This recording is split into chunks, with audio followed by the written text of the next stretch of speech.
Senator Hunt, you're recognized to speak. Thank you, Mr. President. Colleagues, Senator Michaela Cavanaugh is right. This probably would have gone by with a voice vote, except that I stood up to request a machine vote. And the reason I asked for a machine vote on this round of debate is so that we could see the count, so we could see how many people definitely voted for LB34, my bill, and then next on the list, I would request, or if Senator Merman did not request, which I think he was going to, a machine vote on his bill, just so that on select file we can see the count of where people are at with each bill before we go into final reading.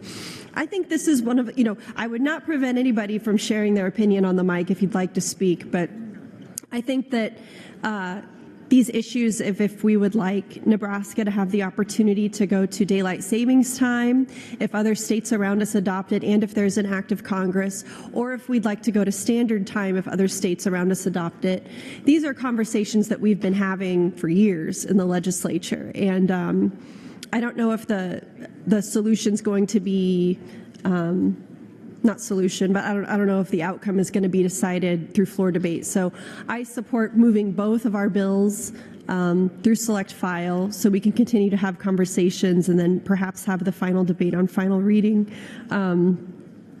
I support daylight savings time, colleagues. That's what we're in now.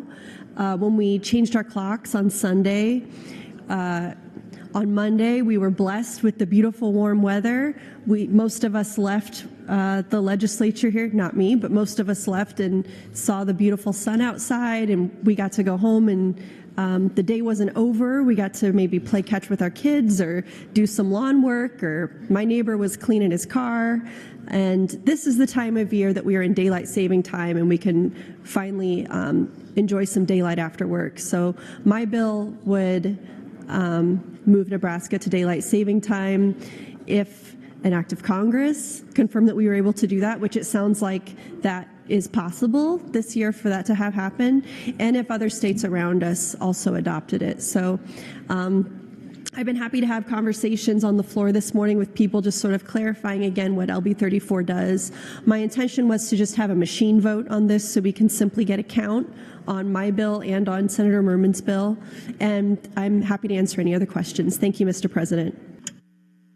Thank you, Mr. President. I wanted to quickly correct myself. I said that for LB34 to go into effect, it would take an act of Congress. That's true. It could also take an act of the Secretary of Transportation. It would be contingent on that federal policy change and the adoption of year-round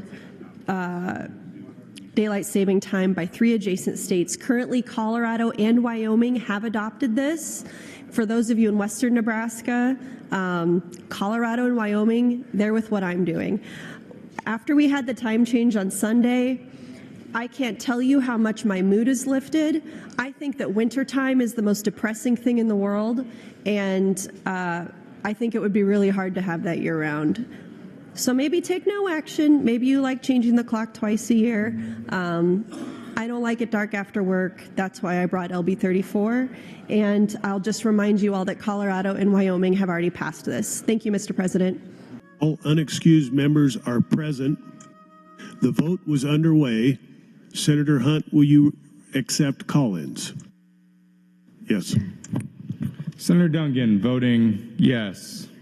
Senator Conrad voting yes. Senator DeBoer voting yes. Senator Boston voting no.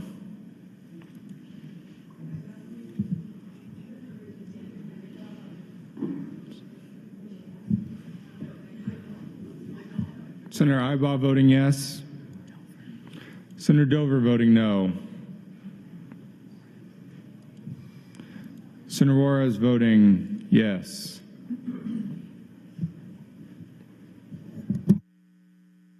Record, Mr. Clerk. 27 ayes, 18 nays, Mr. President, on advancement of the bill.